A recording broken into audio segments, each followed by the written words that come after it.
What's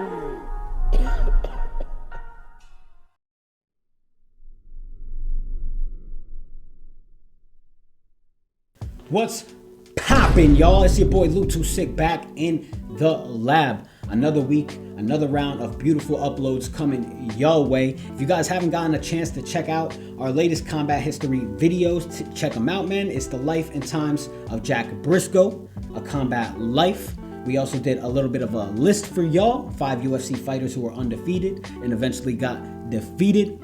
Part of our extended content for the new year, adding a little bit more into the combat sports history stuff. If y'all have any ideas, any tips that we can add to the channel, make sure you guys are subscribing, like the video, comment, get it up in the algorithm, because we working, we grinding, and we would love to see the results of that.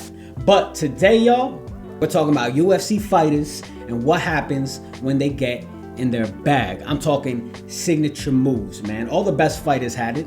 All right, Mike Tyson had the rope-a-dope. Ali had the shuffle. And today we're gonna focus on the MMA greats. Some of them champions, some of them were never champions, but they're remembered to this day because of the things they did inside the octagon. These are moves that are not just part of their arsenal, but these are statements of dominance, man. Statements of dominance that are remembered for years and years to come, all right? It's a mix of talent, it's a mix of swag, man. So let's take a look at some of the best signature moves coming from UFC fighters. It's Lou Too Sick.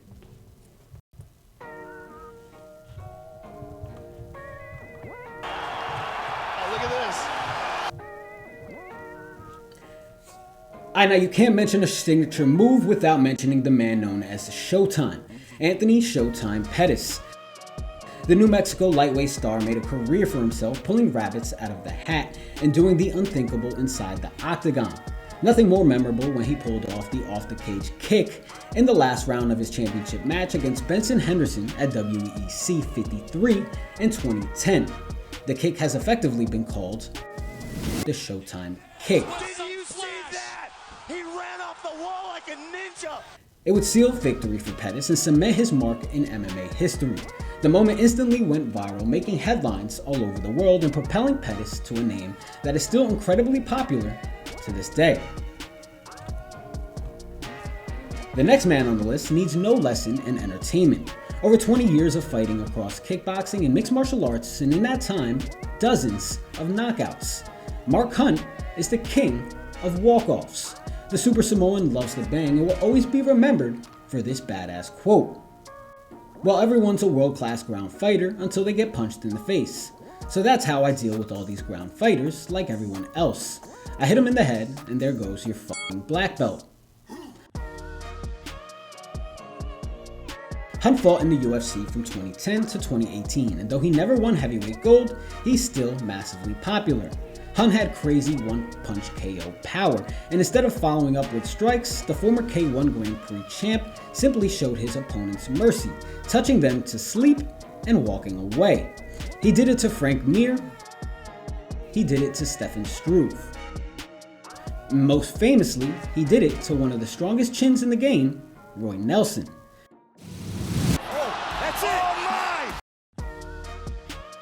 Hunt's walk-off is one of the coolest finish celebrations in the history of the sport, and perhaps one of the toughest. The next fighter on our list doesn't need a knockout to celebrate. Nate Diaz is a man who simply doesn't give a fuck, and you see it when he fights, especially with the Stockton slap or his punch and point. Nate has a tendency of hitting his opponents with a strike or a slap and then proceeding to point at them as if they're hurt or tired. He'll elect to mock his opponent instead of going for the kill. He did it with Conor McGregor, he did it with Jake Paul. He did it to Leon Edwards while he was down on the cards in the final round.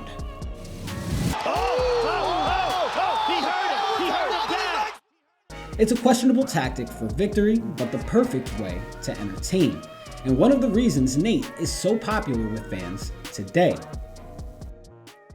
Alright, y'all, so we talked the Showtime kick, we talked the slap and point. The next two fighters that we have on our list, well, we're going to talk about them and what happens when they get into their defensive bag, baby.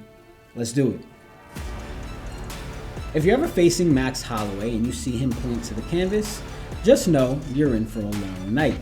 He's letting you know he will outbox you and out-tough you. When Holloway fights, he enters God mode, pointing to the canvas, slugging it out in the pocket, landing heavy blows, and evading damage throughout. He did it with Ricardo Lamas. He did it to Arnold Allen. And famously, he did it to Calvin Kattar. Holloway shouts at his opponent and to the announcers, all while remembering to punch a guy in the face. In the process, he sends a message that is loud and clear. He's even listening to the commentary team.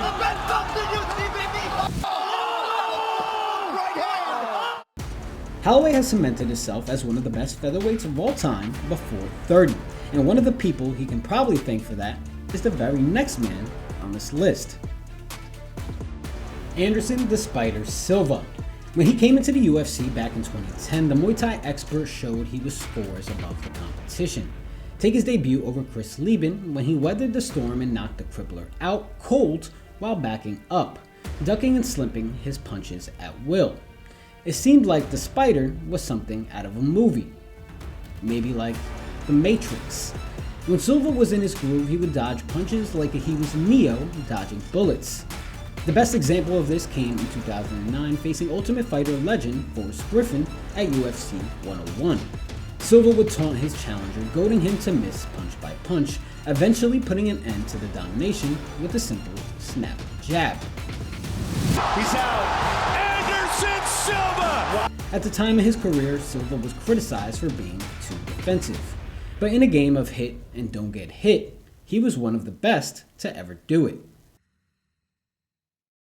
That is 5 UFC fighters and their signature moves. Of course, it's been a long history in the UFC, so we didn't get a chance to touch on every fighter.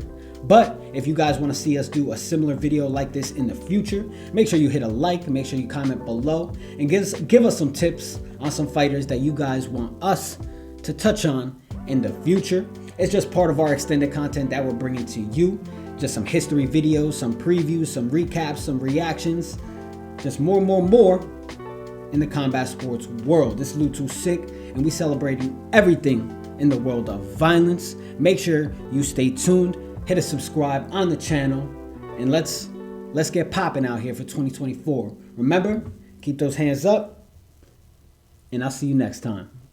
Every time I wake up, shit feel the same. Got a million thoughts and they weighing on my brain. Sipping on my favorite liquor just to ease the pain. Cause I feel like I'm crazy and desperate need to change. Making plans to move and talking state to state. Talking pounds and haze, medical high. Ray, look how my eyes stay. What more can I say? How dare a nigga tell me that this rap won't work?